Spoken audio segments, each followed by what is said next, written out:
안녕하세요. 오늘 우리가 함께 나눠볼 이야기는요. 에스라 4장부터 6장에 나오는 정말 드라마 같은 성전 재건 이야기입니다. 온갖 시련을 넘어서 어떻게 성전이 다시 세워지는지 그 놀라운 과정을 같이 따라가 보려고 합니다. 자, 이야기를 본격적으로 시작하기 전에 제가 질문 하나 드려볼게요. 하나님의 일을 한다고 하면 모든 게 그냥 착착 순탄하게 풀릴까요? 아마 많은 분들이 아니요 라고 대답하실 것 같아요. 우리 경험상 그렇지 않을 때가 더 많잖아요? 바로 이 에스라서가 그 현실을 아주 정면으로 솔직하게 보여주고 있습니다. 이 이야기의 핵심, 가장 중요한 포인트가 뭐냐면요. 바로 하나님의 놀라운 역전입니다. 진짜 신기한 게 뭐냐면요. 그토록 집요하게 방해하던 대적들의 행동이 오히려 하나님의 더 큰 축복을 위한 통로가 되어버린다는 거예요. 어떻게 이런 일이 가능한지 그 과정을 상생하게 들여다볼 겁니다. 그래서 오늘은요. 먼저 제4장에서 어떻게 하나님의 일이 딱 멈춰버렸는지 볼 거고요. 그리고 5장에서는 말씀으로 다시 시작되는 그 순간을, 이어서 6장에서는 정말 믿기 힘든 하나님의 역전 드라마를 따라가 보겠습니다. 마지막으로 이 모든 이야기에서 우리가 얻을 수 있는 교훈까지 함께 정리해 볼게요. 자, 제4장입니다. 멈춰버린 하나님의 일. 이야기는 이렇습니다. 사람들이 정말 기뻐하면서 성전의 기초를 막 놓았거든요. 이제 다 잘 될 것 같았는데 바로 그 순간 예상치도 못했던 강력한 반대에 부딪히게 됩니다. 정말 한순간에 모든 게 멈춰버리는 너무나 실망스러운 순간이죠. 이 대적들의 공격 방식이요. 아주 교활해요. 두 가지 방식으로 들어오는데요. 처음에는 살살, 교묘하게 유혹을 합니다. 우리도 당신들처럼 하나님 섬겨요. 같이 짓죠? 하면서 신앙의 순수성을 흔들려고 하는 거죠. 그런데 이게 안 통하니까 어떻게 하냐? 바로 본색을 드러냅니다.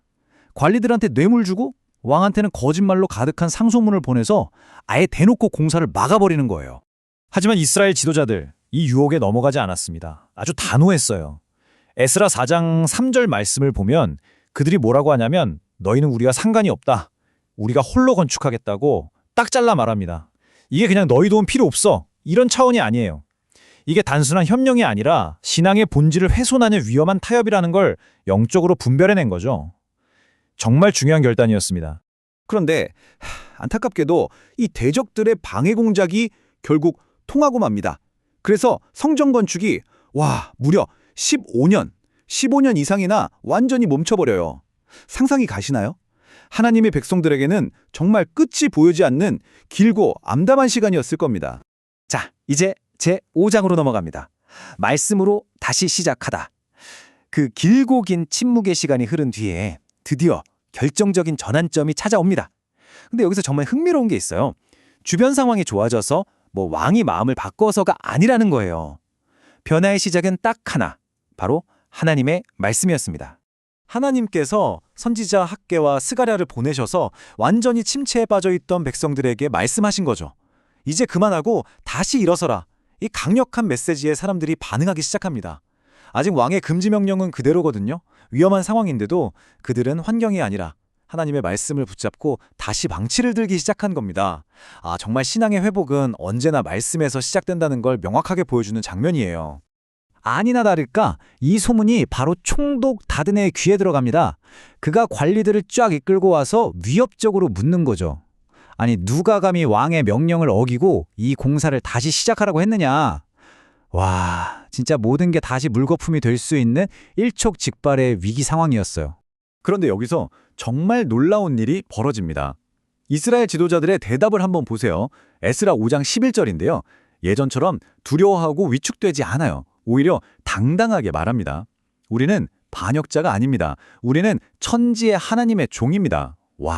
자신들의 정체성을 담대하게 선포하는 거죠. 불과 얼마 전까지 두려움에 떨던 그 사람들이 맞나 싶을 정도예요. 바로 하나님의 말씀이 그들에게 이런 담대함을 준 겁니다. 그리고 정말 신기하게도요. 총독이 이 공사를 즉시 막지 못해요. 왜 그랬을까요? 에스라 5장 5절이 그 이유를 딱 한 문장으로 설명합니다. 하나님이 유다 장로들을 돌보셨으므로. 바로 이거예요. 세상의 권력보다 더 크신 하나님의 눈동자가, 그분의 주권적인 보호하심이 그들과 함께하고 있었던 겁니다. 자, 드디어 이야기의 클라이맥스 제6장입니다. 하나님의 놀라운 역전. 유다 백성을 궁지에 몰아넣으려고 했던 그 시도가 얼마나 극적으로, 얼마나 통쾌하게 뒤집히는지 한번 같이 보시죠.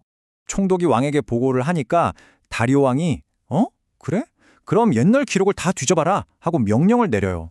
그래서 기록 보관소를 조사하는데 거기서 뭐가 나오냐? 세상에 예전 고레스 왕이 내렸던 조서가 발견된 거예요. 근데 내용이 더 대단해요.